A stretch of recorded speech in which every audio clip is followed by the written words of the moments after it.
શંકર ભગવાન આપણને જેટલો પ્રેમ કરે ને એટલો દુનિયાનો કોઈ દેવ મને ને તમને પ્રેમ ન કરે, જેટલો પ્રેમ શંકર ભગવાન મને ને તમને કરે. આપણે પરમ રામ ભક્ત હોય, પરમ કૃષ્ણ ભક્ત હોય, આખું જીવન રામ ભક્તિમાં ગાળ્યું હોય, કૃષ્ણ ભક્તિમાં ગાળ્યું હોય, પણ જ્યારે આ જીવ વયો જાય ત્યારે કોઈ એમ ન કે આ બહુ રામના મોટા ભગત હતા તો રામ મંદિરમાં એમને જરાક એમની સમાધિ કરી, કૃષ્ણ મંદિરમાં સમાધિ આની લગાવી.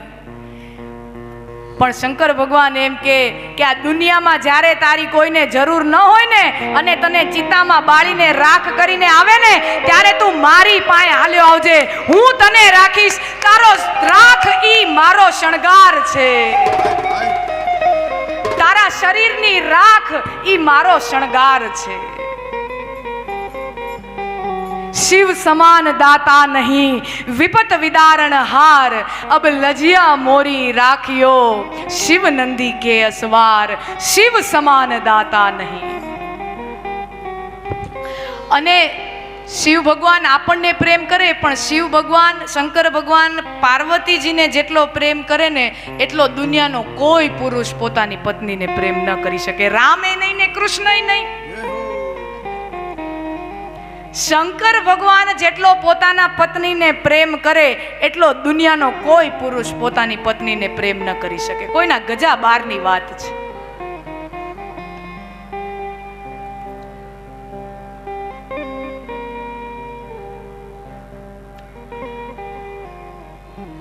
રામ ભગવાન ભલે સીતાજીના કહેવા પ્રમાણે ઓલા મૃગની પાછળ પાછળ ગયા હતા, એમ તો તમે નથી રવિવારના સમોસા ને ગાંઠિયા ને ફાફડા ને જલેબી આમાં હાકલ થાય તો લેવા જતા?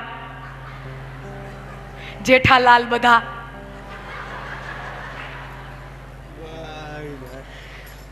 એ ઠીક છે તમારી લાગણી, પણ પ્રેમ તો અલગ વસ્તુ છે.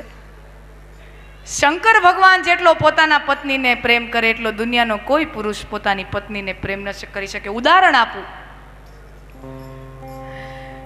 શિવ પાર્વતીનું વિવાદ સંપન્ન થયું અને પછી પાર્વતીજી આમ કૈલાશમાં રહે અને એક વખત શંકર ભગવાન કૈલાશની બહાર ગયા હશે, ત્યાં પાછળથી નારદજી આવ્યા. હજી હમણાં તાજું લગ્ન થયેલું અને નારદજી આવ્યા. નારાયણ નારાયણ નારાયણ કરતા નારદજી આવ્યા